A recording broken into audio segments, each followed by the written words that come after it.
In this video, I'm going to teach you how to create a waitlist on stanstore.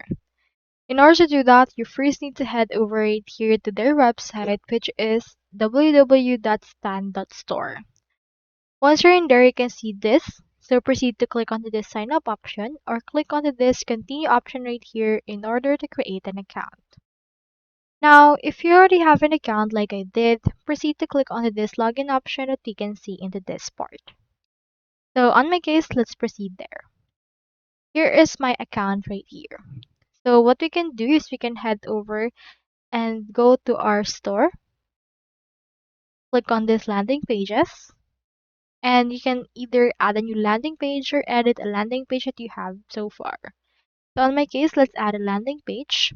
And for this part, choosing here the collect emails or application, which will serve as our waitlist. Click on this right here. Choose right here the image that you wish to use. Choosing here the description body, bottom title, as well as call to action that we will add right here, as well as a collect information like name and email. Once you're done, proceed to click on this publish option in order to publish this landing page.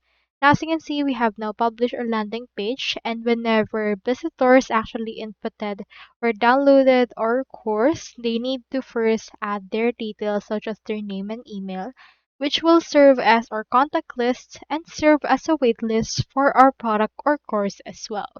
So this actually serves a double purpose, which is really good for businesses these days. So that's all there is today, and I hope this video actually helped you out. If you have any questions, just comment them down below on the comment section and we'll try our best to answer them. Thank you so much for watching.